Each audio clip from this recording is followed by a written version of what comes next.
NAP is not perfect. I mean, no NAP is perfect in the world, but at least our initiative creates the discussion in the country about the issue, the linkage between the issue of business and human rights. And it's a learning process for us as well, not only for us, but for all sectors in Thailand. We start discussion on this issue, and it's, come with this achievement. It will be the first document mentioned about the business and human rights in the country. So it's not easy for us to make everyone understand the linkage between business and human rights. When we finished the NAP, I was very happy because, we have lots of discussion with all sectors, and also sometimes we were pushed back by some sector, and sometimes we have to use a lot of energy and effort to create the constructive discussion and also the compromise among all sectors. So when we finished the NAP, I was quite satisfied.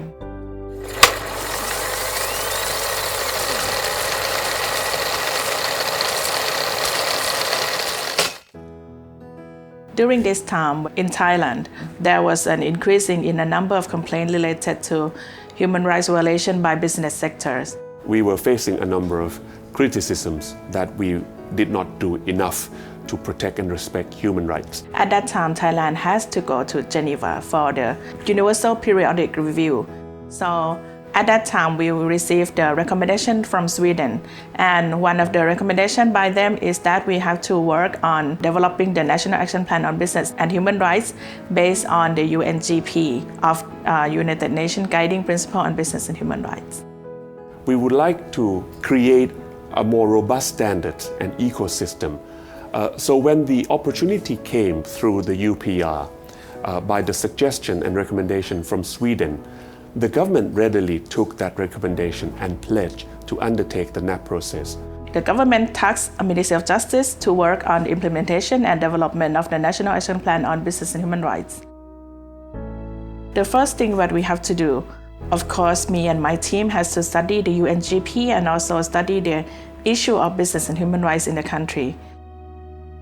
อันนี้พอหลังจากที่เราจัดทำแผนปฏิบัติการชาติว่าด้วยธุรกิจสื่อมวลชนและรัฐบาลเห็นชอบแล้วนะก็ไม่แปลกใจนะคะที่ว่าเราจะต้องมี steering committee หรือคณะกรรมการนะที่จะเข้ามานะคะให้ข้อเสนอแนะและร่วมกันขับเคลื่อนแผนปฏิบัติการชาติว่าด้วยธุรกิจกับสิทธิมนุษยชนนะคะซึ่งจะดูมีจำนวนมากนะคะแต่ว่าก็เป็นผลดีนะคะเพราะว่าเรามีทุกภาคส่วนจริงๆเลยนะคะไม่ว่าเป็นภาครัฐนะหน่วยงานที่เกี่ยวข้องรัฐวิสาหกิจนะรัฐวิสาหกิจภาคธุรกิจนะคะสมาคมธนาคารสภาหอการค้านะคะแล้วก็มีภาคประชาสังคมนะคะที่ทำงานจริงๆที่ทำงานกับภาคประชาชนที่ถูกละเมิดสิทธิ์นะคะ The steering committee itself, when we first met for the first few rounds, we needed to come to an agreement on the process. Not much of a product because we did not foresee the likes of the product yet, but we want to create this kind of inclusive process. I think the challenge that I would like to pass on is to make it inclusive yet manageable. So the role of the chair, the role of the secretary, the role of the advisors must be clearly spelled out. And you need an active participant. You need someone who are knowledgeable, who comes with the idea, who can contribute, and who can agree on what should serve as priorities. That's the lesson that we learn from this particular process. I sit on the steering committee as a representative from the business sector. I was able to provide the views and the observations from the business side. In particular, there were questions whether how to actually encourage the businesses to actually comply or to follow the National Action Plan. But at the same time, I could gather the concerns or the challenges faced by the drafter of the National Action Plan to convey to the business side and make the compromise so that we could have the NAP successfully. After we have a meeting with the National Steering Committee, and we realized that in CSO it's also important to include have seats in the National Steering Committee. One of the CSO that we work since the beginning is Manusaya Foundation, and then more and more CSO join us. It's very useful for us because we can get the facts and the information in the area, like in detail. And we also receive valuable and useful recommendation on developing our NAP. And the fact that we have been hearing views from both the public sector and also the civil society, it has raised awareness among the business sectors how important the issue of business and human rights has become. To make sure that this commitment was really implemented, the Prime Minister has announced the policy and commitment to work on the issue of business and human rights at the United Nations Conference Hall in Bangkok. To ensure the greater inclusiveness, we then held the public consultation in 4 regions across the country. We also asked our participants to list the top 3 priority issues that need an urgent address. And we found that each region has different problems. So we gather all this information, and also we open for the letter from various sectors. And then we combine all of the information and analyze, and then it's come up to the top 4 priority areas that need an urgent address during these 4 years. So the first one was the labor issue. Second is the environment, community, natural resource. And then third one was the human rights defender.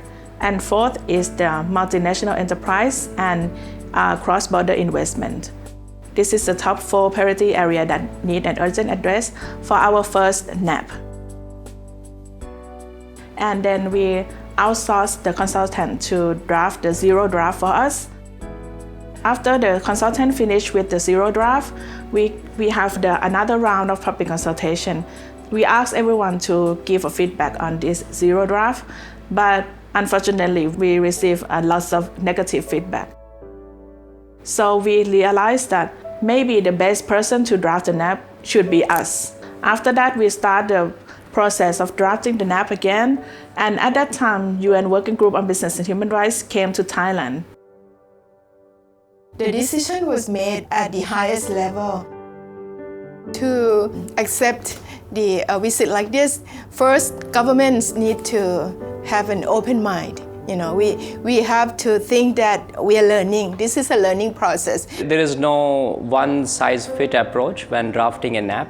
Normally it takes about 2 years. That is based on the experience. Our guidance does not say it. So once they come, they're the outsiders who can actually help us to identify our shortcomings. Sometimes, if we talk among ourselves, we tend to not see our own problems. So they can share with us what kind of remedies can be made, what kind of measures or policies can be put into place. And the recommendations that we provide are very, very concrete based on the local context. And that's why the working group's visit could help the process of the baseline assessment that the country may be doing anyway. Even if it is a standalone document, it has to be in line with what else the government is doing and what other policy documents and action plans the government has. And that is the crucial thing. So whether it is a chapter or whether it is standalone, it cannot be a separate compartment. It has to be aligned with what else is happening. The working group had helped to energize the public, had helped to energize the government sector that this is something we should be doing. And this is not for the UN working group, but it's for the Thai people. And we actually aim that we can be sort of like the inspiration for other countries in the region. After we received recommendation from the UN Working Group on Business and Human Rights, as well as from the second round of public consultation, we revised our draft, and then we realized that it is necessary to upload it into the website because it is important for everyone to provide feedback on the NAP, and they can contribute their views to the NAP as well. And then we contact the UNDP, and we asked them to provide us with the technical assistance to conduct the cluster meeting with different sectors.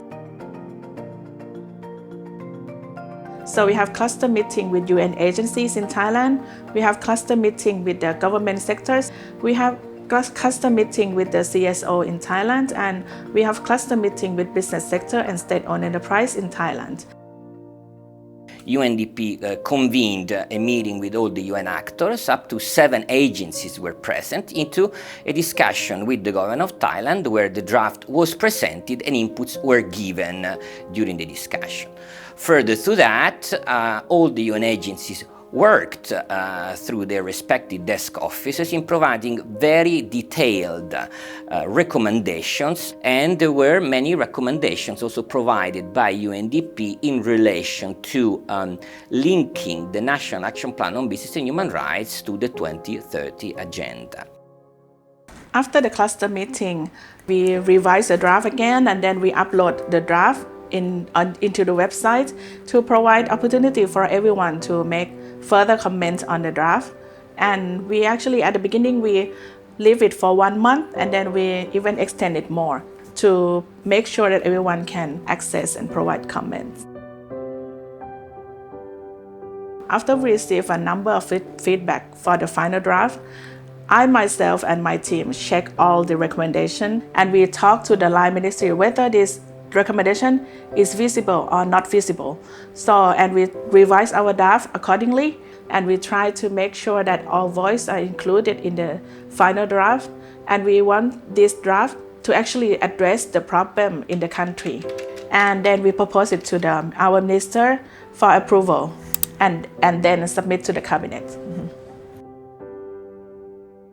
The benefit of having the NAP is that it is a very good step that people can see the way to move forward. Without the NAP, we only have the policy, and the policy is, of course, is very vague. You will not have the cooperation from various sectors and have the mechanism to measure the success of the process. And this is a reason why we have the action plan, and the measurement of that, it will become fruitful and achievable. I think which is even more important than the plan of action itself is the knowledge and the awareness among the government agencies, the private sector, and also the public itself. Thailand can be extremely proud of this success, but this pride should now be translated into action. And therefore, for us, the next big step is implementation of the NAP, and we'll continue to provide our full support and encouragement to our Thai partners to make sure that this is also a success. Having a NAP in one country like Thailand is crucial, of course, but it is also equally relevant that countries in the region are moving together. We have been talking bilaterally with the countries like Malaysia, Indonesia, and the Philippines, which have expressed interest in initiating the NAP. And through the regional dialogue that we have organized annually, I think they can benefit, and we can also benefit from them, learning the success and the challenges that they have faced when undertaking the same kind of journey in their own countries as well. This document is not only benefit for Thailand, but it will be benefit for our neighboring country as well. It was a long journey for all NAP, but I'm very proud of it. And I'm sure that our country will have a framework and guideline to make sure that business respect human rights. And it's a good framework for the government, state-owned enterprise, business, and CSO as well, to join hands and work together.